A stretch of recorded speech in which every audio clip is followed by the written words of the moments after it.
Nous devons aider le continent africain. To live with us, the European dream. Good friend of Taiwan. Europe Matin. Première étape de votre revue de presse internationale. Ce matin sur Europe 1, nous sommes en Grèce avec vous, Clémentine Athanasiadis. Bonjour. Bonjour. À la une des journaux grecs ce matin.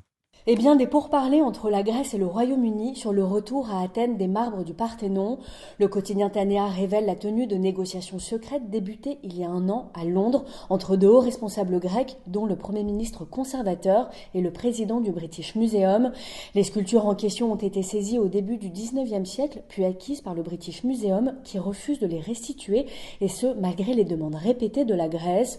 Selon une source citée par le journal Tanea, les derniers échanges entre les deux pays auraient permis des progrès significatifs. Pourtant, le gouvernement grec reste prudent, souligne le quotidien Ikathemerini.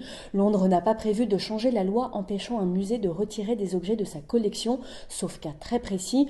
Mais en ce début de période préélectorale, le Premier ministre grec fait du retour des marbres une priorité de premier plan, précise le journal Ikathemerini. Nous voici à présent en Irlande avec notre correspondante Laura Tauchanoff. Laura, que lit-on dans les journaux irlandais ce mercredi ? Un chiffre inquiétant, The Independent y consacre une double page.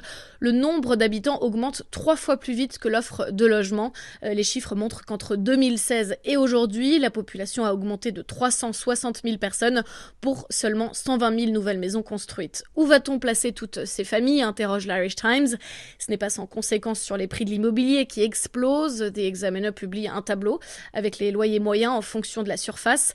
À Dublin, comptez désormais 1 600 € par mois pour un studio. C'est donc devenu beaucoup moins cher d'acheter et de rembourser un prêt tous les mois. Encore faut-il trouver une maison mise en vente. Nous sommes enfin en Argentine ce matin avec vous, Flora Genoux. Qu'est-ce qui fait les gros titres de la presse en Argentine ? La condamnation de Cristina Kirchner, actuelle vice-présidente et ancienne chef d'État, la dirigeante de gauche écope de 6 ans de prison et de l'interdiction d'exercer un emploi public à vie, rappelle Infobae. Un procès pour fraude dans le cadre de l'administration de marchés publics historique. Jamais une figure d'un tel poids n'a été reconnue coupable en plein exercice de son pouvoir, souligne Clarín. Pour le journal très critique envers la vice-présidente, la matrice de la corruption a été mise à nu. Le quotidien Página 12 revient sur la longue déclaration de Cristina Kirchner dans la foulée du verdict. Elle s'estime victime d'une persécution politique et pointe du doigt la mafia que représente la justice.